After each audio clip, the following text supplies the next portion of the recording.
Hello divine souls, जब आप आध्यात्मिक रास्ते पर चल पड़ते हो तो आपकी लाइफ में क्या क्या चेंजेज आते हैं। बहुत कुछ बदल जाता है। आपको खुद को भी नहीं पता चलता कि जी ऐसा मेरे साथ क्यों हो रहा है, क्योंकि ये यूनिवर्स के तरीके होते हैं। अदृश्य शक्तियाँ आस्ते आस्ते आस्ते आस्ते एक एक करके जो लोग हमारी इस जर्नी में हमें रुकावट बनते हैं, जहाँ हमारे साथ नहीं चलते, हमारा साथ नहीं देते, आस्ते आस्ते उन लोगों को हमारे से यूनिवर्स किसी न किसी तरीके से दूर कर देती है, क्योंकि यूनिवर्स के पास बहुत तरीके हैं। अदृश्य शक्तियाँ हर वक्त हमारे ऊपर वर्क करती है। आपकी लाइफ यू टर्न हो जाती है। आपका सोचने का ढंग, खाने पीने का ढंग, रहने सहने का ढंग बिल्कुल चेंज हो जाता है। वैसे तो आत्मा की जागृति उसी पर्सन की कराई जाती है यूनिवर्स के द्वारा, क्योंकि परमात्मा को पल पल खबर होती है कि कौन सा बच्चा मेरा कैसा कहाँ किस रास्ते पर चल रहा है। गलतियाँ सबसे होती है, मेरे से भी हुई है, क्योंकि हमारा 5 तत्वों का शरीर है। लेकिन इतना ज़रूर है कि पीछे नज़र दौड़ाते हैं तो पता चलता है कि कभी किसी का बुरा नहीं किया, सबकी सेवा की। चाहे आपका परिवार है, बच्चे हैं, रिश्तेदार हैं, इतना मतलब हमारे अंदर सेवा भाव होता है। इम्पैथ होते हैं, हम किसी का दुख नहीं देख सकते, उस दुख को हम अपने ऊपर ले लेते हैं। इसीलिए परमात्मा ने हमें इस जर्नी में डाला है। तो उसके बाद क्या होता है, आपको एकांत ज़्यादा पसंद आता है। मैं अपनी जर्नी के हिसाब से बताती हूँ कि मुझे टेलीविज़न इतना अच्छा लगता था, मैं खाना खाने के टाइम भी कोई भी सीरियल छोड़ती नहीं थी जो मुझे पसंद थे। तो फिर ऐसा हुआ, मेरे ख्याल 6 महीने के बाद मैंने टेलीविज़न को बंद कर दिया, केबल को बंद कर दिया। मुझे अच्छा नहीं लगता था। बस मेरे सामने जीवात्मा जगत की बुक आ गई, मैंने उसको स्टडी करना 350 पेज की थी, बहुत आराम से, बहुत शौक से स्टडी की। तो आप सभी भी जो साधक इस जर्नी पर चले हुए हैं, सबको इस बुक को स्टडी करना चाहिए। आपको आत्मा के लॉ ऑफ स्पिरिट, आत्मा के निजम सब उसमें लिखे होते हैं। सब पता चल जाता है कि आत्मा कैसे अर्थ पर आती है, फिर असली घर जाने के लिए कैसे कर्म खाली करने हैं, कैसे साधना करनी है, ऊपर जाकर क्या होता है, तो कैसे कैसे कॉन्ट्रैक्ट होते हैं, हमारे ट्विन के साथ भी हमारा कैसे कॉन्ट्रैक्ट होता है। उस जीव आत्मा जगत में एक स्पेशल कॉलम बना हुआ है जिसमें जुड़मा आत्मा का टॉपिक लिखा हुआ है। मुझे वो बहुत अच्छा लगा, क्योंकि मैं खुद उस चीज़ से गुजर रही थी। तो आप सभी को भी उस बुक को ज़रूर स्टडी करना चाहिए। मेरे ख्याल 3-4 महीने के बाद वो यूनिवर्स ने मेरे सामने ला दी थी। तो मैंने अपने गुरु को भी बोला कि गुरुदेव मैंने वो स्टडी की है, कि गुरुदेव ने बोला कि अम्मा, वो अम्मा कहते हैं हर एक लेडी को, तो उन्होंने बोला कि बार बार पढ़ो। मैंने बोला गुरुदेव एक बार पढ़ने से ही सारा समझ में आ गया, और इतना प्यारा टॉपिक लगा हद से ज़्यादा। क्योंकि जब हमारे ज्ञान के चक्षु खुल जाते हैं ना, हमारे subconscious mind and conscious mind के बीच में एक झिल्ली होती है, पर्दा पड़ा होता है, इसलिए हम सब भूले होते हैं कि हम कौन हैं, हम अर्थ पर क्यों आए हैं, क्या करने आए हैं। फिर आस्ते आस्ते परतें खुल जाती है, तो अदृश्य शक्तियाँ टाइम टू टाइम आपको गाइडेंस देती रहती है, किसी ऑडियो वीडियो, किसी साधु संत, गुरु, टीचर, मेंटर, किसी के द्वारा भी आपको जानकारी मिल जाती है। ये एक सिस्टम चलता है, बहुत प्यारा सा सिस्टम है, मैं इसकी बहुत रिस्पेक्ट करती हूँ। तो आप क्या करते हो, जिन लोगों के साथ आप गॉसिप करते थे घंटों तक, रिश्ते नातों से आपका उनके पास जाने को मन करता था, तो आप उन सबसे दूर कर दिए जाते हो। आपको कुछ भी अच्छा नहीं लगता दुनियादारी का। आपको पता है कि ये फेक है, ये सपना है, ये मिथ्या है। हमारा स्कूल है, हम लेसन सीखने आए हैं, बस वो सीखो। आपका पूरा कंसंट्रेट उस पर हो जाता है, आपकी वाइब्रेशन हाई हो जाती है। जो लो वाइब्रेशन के लोग होते हैं ना आपके आसपास, उनको आपसे दूर कर दिया जाता है, चाहे कोई कितना भी प्यारा दोस्त मित्र है। तो मेरा अपना एक्सपीरियंस है, मेरी एक फ्रेंड थी, 30-35 साल से उसके साथ फ्रेंडशिप थी, अब वो भी दूर हो गई है, क्योंकि यूनिवर्स ने उसकी कई बातें मेरे सामने ऐसी लाई है। बस अब मैं नॉर्मल हो गई हूँ। बुरा तो चलो क्या कहना, इतना लंबा रिश्ता होता है। पता चल गया कि इस इंसान के मन में क्या है। आपके परिवार वालों का भी वैसे ही होता है। तो आस्ते आस्ते यूनिवर्स उनका जो रियल सच है वो सामने ला देती है, कि अंदर से इस कलयुग में सब एक जैसे हैं। ठीक है, कई आपकी मदद भी बहुत करते हैं, लेकिन फिर भी परमात्मा एक आईना दिखा देते हैं कि जहाँ पर आपका कोई नहीं, आप अकेले हो, इस जीवन यात्रा को अकेले ही पूरा करना है। जितना आप अकेले रहते हो उतनी अपनी आपकी सोई हुई शक्तियाँ जागृत होती हैं। एस.एन. गोइंका जी कहते हैं, जिन्होंने लॉर्ड बुद्धा के सारी विपासना पूरे वर्ल्ड में सेंटर खोले हुए हैं, कि जब आपकी लाइफ में दुख आता है ना तो उसको स्वीकार करो। रास्ता खुल गया परमात्मा से मिलने का। तो मेरी लाइफ तो 50 साल की पूरी दुखों से भरी हुई थी। अब भी झेल रही हूँ, लेकिन अब मुझे कोई फ़र्क नहीं पड़ता। परमात्मा ने इतना सक्षम कर दिया, इतना अंदर से भर दिया, क्योंकि बाहर देखने का टाइम ही नहीं है। कोशिश करती हूँ कि आपकी लाइफ का ज़्यादा से ज़्यादा अपनी लाइफ का टाइम उस परमपिता परमात्मा के खाते में डालूँ। हाँ, 3D में भी जीना है, उसको भी बहुत अच्छे से जीना है, सेल्फ लव करना है। तो आपके डीएम से भी इसीलिए आपको दूर किया जाता है, क्योंकि वो लो वाइब्रेशन में होता है। हालांकि वो हमारा मास्टर होता है, टीचर होता है, उसे सब पता होता है कि कौन से टाइम पे इसको कैसे ट्रिगर करना है, कौन सा बूंद, कौन सा ट्रॉमा इसका सरफेस पे लाना है, वो काम करता है अच्छे से। तो फिर आस्ते आस्ते क्या होता है, आपको अकेलापन, एकांत अच्छा लगने लग जाता है, अपने आप में मस्त हो जाते हो। क्योंकि जितनी देर हम एकांत में नहीं जाते, हम अपने आप के बारे में सोचना शुरू नहीं करते कि मैं कौन हूँ, मेरी आत्मा कहाँ से आई है, मेरा असली घर कहाँ है, वहाँ तक कैसे पहुँचना है। जिस इंसान के अंदर ये सवाल आने शुरू हो जाएं, ये सोच लो अगर उसने अच्छे से अपनी साधना की, उसका इस अर्थ पर लास्ट बर्थ है। आस्ते आस्ते उसके अंदर से इंट्यूशन पावर काम करती है, हमारी जो हायर सेल्फ है वो हमें गाइड करती है, उसका सोल पर्पज भी आगे आ जाता है। इसीलिए मैं सभी साधकों को बोलती हूँ कि आस्ते आस्ते आपके आसपास जितनी भी प्रकृति है, पेड़ पौधे, पक्षी, जानवर, कैट, डॉग, गाय, कीड़ी तक, उनकी सेवा करनी शुरू कर दो। हर एक के बारे में अच्छा अच्छा सोचना शुरू कर दो। हालांकि है बहुत मुश्किल जी, क्योंकि हजारों जन्मों की मैल जमी हुई है, एकदम से नहीं धोई जाती।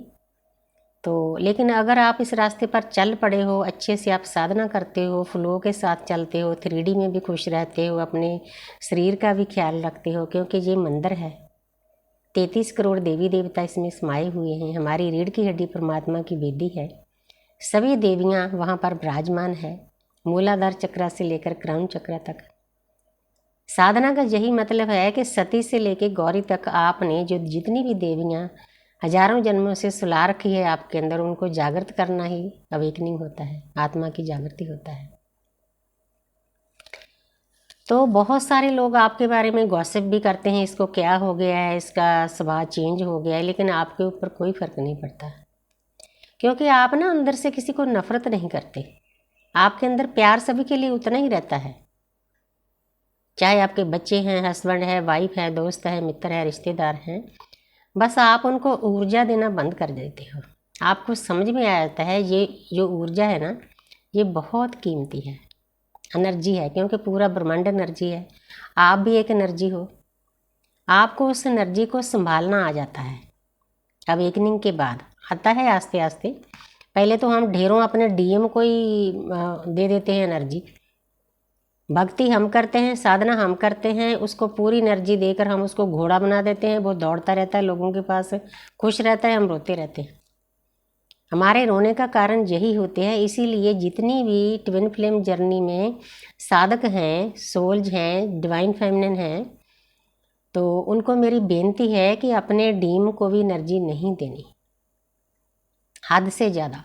इसीलिए यूनिवर्स हमारा सेपरेशन करवाती है, क्योंकि वो पर्सन हमारा एनर्जी शक्कर बन जाता है।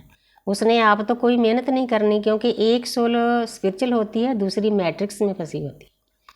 जो सोल मैट्रिक्स में फंसी होती है तो वो हमारी एनर्जी, जो हम भक्ति करते हैं, साधना करते हैं, बातें करते करते हमें खाली कर देता है। इस बात का सभी डिवाइन फेमिनिन ने ख्याल रखना है। और भी लोगों को, जितने भी आपके रिश्ते नाते हैं, बस जितनी उनको एनर्जी चाहिए उतनी देनी है, ज़्यादा नहीं देनी। क्योंकि हर्ट कहाँ होता है, इस बात को समझना आपके लिए बहुत ज़रूरी है। हर्ट का मीनिंग है कि जिस भी आत्मा को, जिस भी इंसान को आपने एनर्जी ज़्यादा दे दी, वहीं से हर्ट आपकी तरफ आना शुरू कर देगा। ये परमात्मा का एक लॉ है। परमात्मा हमें समझाता है झटका देकर कि इतनी एनर्जी मत दो, लेकिन हम नहीं रुक सकते। मेरा हस्बैंड, मेरी वाइफ, मेरे बच्चे, मेरा बेटा, मेरी बेटी, 4 युग हो गए हमें इस लूप में फंसे हुए, जो खेल खेलते हुए, नाटक करते हुए। नाटक है हमारी लाइफ। हमारे आसपास जितनी भी सोल्स है उनके साथ हमारा कोई ना कोई कार्मिक अकाउंट है, वो खाली करना भी बहुत ज़रूरी है। तो इसीलिए हमारी लाइफ पहले जैसी बिल्कुल नहीं रहती। हम अपने आप के अंदर झांकना शुरू कर देते हैं, हम बाहरमुखी ना होकर अंतर्मुखी हो जाते हैं। अंतर्मुखी होने को ही सोल अवेकनिंग कहते हैं, आत्मा की जागृति कहते हैं, जिसको हमने हजारों 4 युगों से सुला रखा है। जो काम करने के लिए हम आए थे वो तो हमने किया ही नहीं। इसीलिए यूनिवर्स हमें बहुत सारे लोगों से एनर्जी कट करने के लिए बोलती है। कॉर्ड कटिंग का भी एक सिस्टम होता है, वो किसी दिन और बताऊंगी। क्योंकि हमारे आसपास जो जिंदा लोग हैं वो भी हमारी एनर्जी सक करते हैं, जो आत्माएं हैं वो भी एनर्जी सक करती हैं। इसीलिए हमें प्रोटेक्शन लेनी पड़ती है। इसीलिए मैंने ऑरा लॉक करना बताया था कि कैसे ऑरा लॉक। फिर भी जैसे अब मैं जनरल गाइडेंस दे रही हूँ, जनरल रीडिंग करूँगी, फिर भी मेरी 5-10% एनर्जी ज़रूर, लोगों की एनर्जी मेरे ऊपर इफेक्ट करेगी। इसीलिए हमें अपनी एनर्जी क्लींजिंग करनी पड़ती है, ऑरा लॉक करना पड़ता है, नमक डालकर नहाना पड़ता है। मैं तो बहुत पुराने टाइम से मतलब जल में दूध डालकर भी नहाती हूँ। बीच में भूल गई थी, अब मुझे फिर याद आ गया। क्योंकि इन चीज़ों से हमारी क्लींजिंग होती है। क्लींजिंग करनी बहुत ज़रूरी है ताकि आपकी एनर्जी बची रहे, नेगेटिव एनर्जियाँ आपसे दूर रहें। तो आपकी जो ऊर्जा आस्ते आस्ते मूलाधार चक्र से उठकर क्राउन चक्र तक पहुंच जाए। आपकी लाइफ बिल्कुल चेंज हो जाती है आध्यात्मिक रास्ते पर। आपका सोचने का ढंग, आपके खाने का ढंग। अब मुझे 6 साल हो गए इस जर्नी में आए हुए, 7वां साल है। तो मेरा शाम का खाना ही ख़त्म हो गया। मुझे खाना खाना अच्छा नहीं लगता। जो मैं खाना खाए बिना सो नहीं सकती थी, चाहे पेट भरा हो, एक फुल्का ज़रूर खाना है। नींद नहीं आती थी। अब खाना खाकर नींद नहीं आती।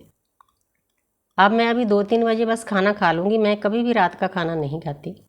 और शाम की चाय कितने कितने महीने में बिल्कुल नहीं पीती। अगर कोई आ जाए, कोई गेस्ट आ जाए, कोई लेबर का लगा हो, उसके साथ 2 घूंट पी लेती हूँ। कई बार वो भी पड़ी रहती है, मन ही नहीं करता। अंदर से जो परमात्मा की ऊर्जा है, साधना है, नाम जप है, उसका इतना आसरा हो जाता है हद से ज़्यादा। तो आपको अंदर से पीस मिलना शुरू हो जाता है। जिस प्यार को आप बाहर ढूंढते हो ना 4 युगों से, क्योंकि इस अर्थ पर किसी के पास प्यार नहीं है। सबके प्यार के कप खाली है। सब लेना ही लेना जानते हैं, देना कोई नहीं जानता। अर्थ पर तो कलयुग में गिव एंड टेक का रिश्ता भी नहीं है। लेकिन हमारी जर्नी तो अनकंडीशनल लव की होती है। जिस प्यार को हम बाहर ढूंढते हैं वो प्यार परमात्मा ने ढेर सारा भर भर कर हमारे अंदर भर कर भेजा है। हम उस तक पहुंचते ही नहीं। कितने अनजान बच्चे हैं उस परमपिता परमात्मा के। आप देवताओं के साथ कनेक्ट कर दिए जाते हैं। जो देवता जन्म से मौत तक आपको दिए होते हैं, उनके साथ कनेक्ट हो जाते हो। Guardians and Michael, guardians and Rafale और गार्डियंस एंड चैमुअल। तो बहुत सारे साइबरन ज़्यादा फेमस हैं, एंजल तो बहुत हैं। और गार्डियंस सेंट जर्माइन जो ऑस्ट्रेलिया के सेंट हैं। आस्ते आस्ते आपको एक एक चीज़ के साथ जोड़ दिया जाता है। सोच कर देखो कि आप इस अर्थ पर रह के एक स्वर्ग जैसी फीलिंग करने लग जाते हो। कितनी प्यारी जर्नी है। दुख तो हम वैसे भी सहते हैं, दुखों के बिना तो इस अर्थ पर कुछ है ही नहीं। लेकिन दुखों के बदले में जो कुछ मिला है वो बहुत बड़ा है, हीरे जवाहरात से भी ज़्यादा बड़ा है। आप अपने शरीर का ख्याल रखना शुरू कर देते हो, खाने पीने का ख्याल रखते हो, आसपास जितने भी आपके आसपास सोल्स हैं उनका ख्याल रखते हो। कीड़ी तक से हाथी तक का फिक्र होता है आपको। तो इतनी चेंज आती है आध्यात्मिक रास्ते पर आकर आप में। इसी चेंज को सोल अवेकनिंग कहते हैं, स्पिरिचुअल जर्नी कहते हैं, मुक्ति का मार्ग कहते हैं, परमात्मा से मिलना कहते हैं। परम आत्मा, हमारी आत्मा उस परम में लीन होना चाहती है। सबसे बड़ा एम इसका यही है, जहाँ से आई है वहीं लीन होना है। तो बहुत प्यारी जर्नी है। चाहे किसी तरीके से मिली, चाहे ट्विन के द्वारा मिली, चाहे सोल शॉक मिला, चाहे सोलमेट ने जागृत किया, चाहे किसी और तरीके से हुआ, नाम जप से हुआ, लेकिन रास्ता बहुत प्यारा है। सभी ने बहुत श्रद्धा से, प्रेम से चलना है इस रास्ते पर। किसी के बारे में बुरा सोचना नहीं, किसी का बुरा करना नहीं, तो खुद आपका अच्छा होता जाएगा। यूनिवर्स आस्ते आस्ते आपके आसपास जितने भी पॉजिटिव सोल्स हैं उनको लाकर खड़ा कर देगी। आपको गुरु दे दिए जाएंगे, टीचर दे दिए जाएंगे, साधु संतों से मिलाया जाएगा, बुक्स लाई जाएगी आपके सामने। बड़ा प्यारा एक अदृश्य शक्तियों का रेखी माँ का सिस्टम है। बस आपको उसमें डुबकी लगानी है, डूबना है। Thank you universe, thank you angel, thank you spirit guys.